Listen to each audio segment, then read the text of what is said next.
प्यारे बच्चों, पाठ में आए सारे कठिन शब्दों के अर्थ तो नहीं जानते होंगे, तो चलिए हम आपको बताते हैं कि आप उनको कैसे जानेंगे। पाठ में आए रंगीन शब्दों पर अपना कर्सर रोकिए, अर्थ आपके सामने है।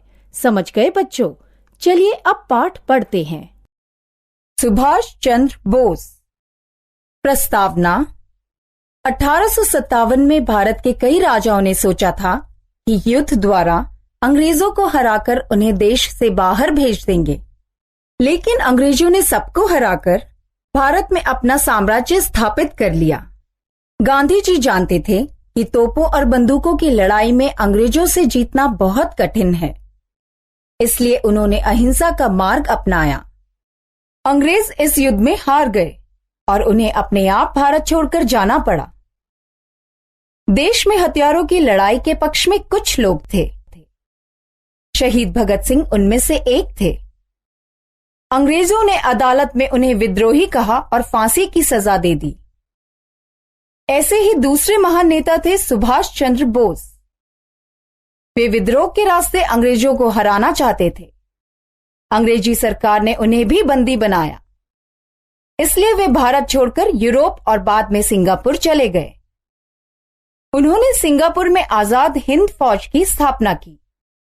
वे जीवन भर विदेश में रहकर स्वतंत्र भारत के लिए लड़ते रहे।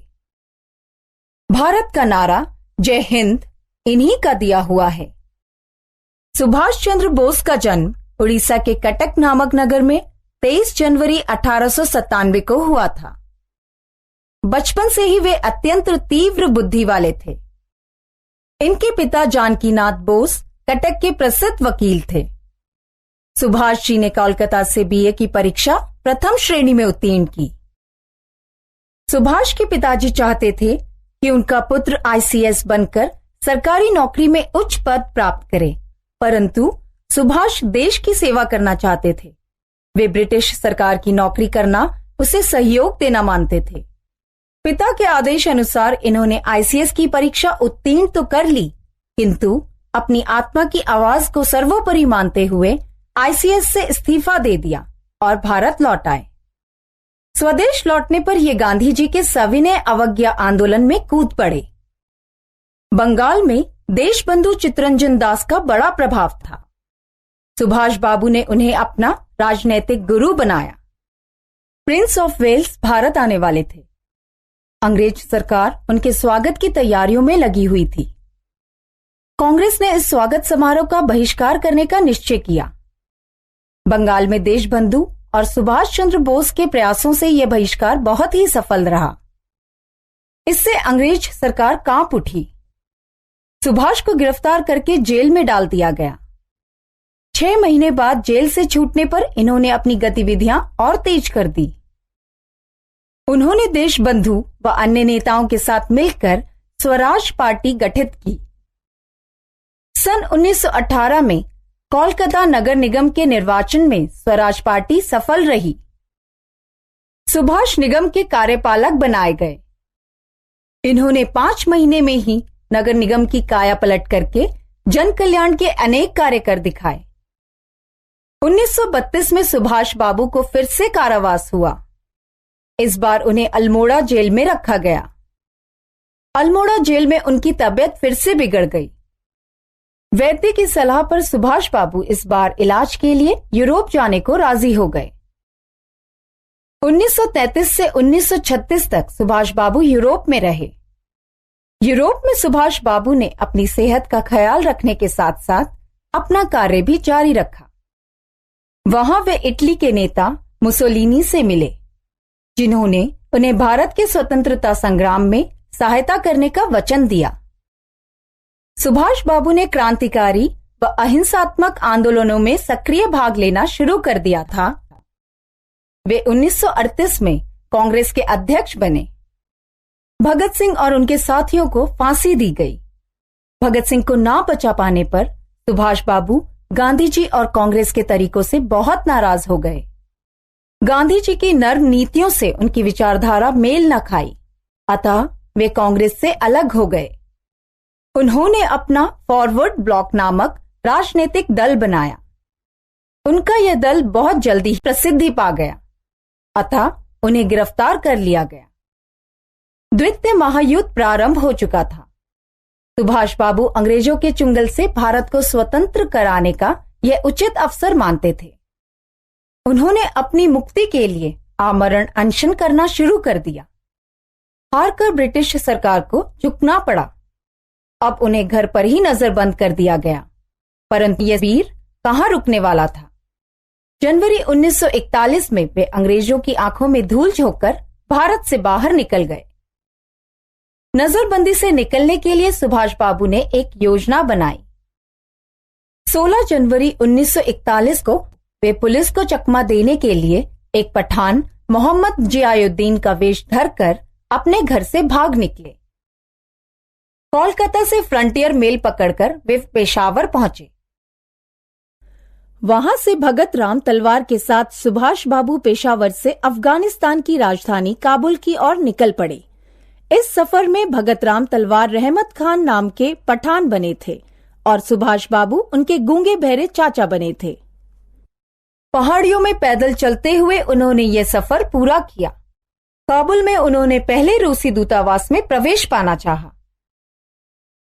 इसमें नाकामयाब रहने पर उन्होंने जर्मन और इटालियन दूतावासों में प्रवेश पाने की कोशिश की।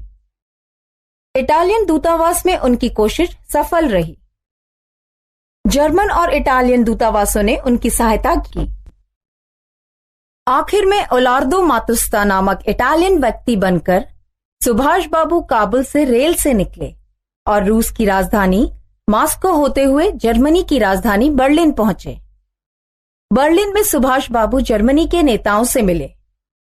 उन्होंने जर्मनी में भारतीय स्वतंत्रता संगठन और आजाद हिंद रेडियो की स्थापना की। इसी दौरान सुभाष बाबू नेताजी के नाम से प्रसिद्ध हुए। 29 मई 1942 के दिन सुभाष जी जर्मनी के सर्वोच्च नेता एडोल्फ हिटलर से मिले। लेकिन हिटलर को भारत के विषय में विशेष रुचि नहीं थी। उन्होंने सुभाष बाबू को सहायता का कोई स्पष्ट वचन नहीं दिया।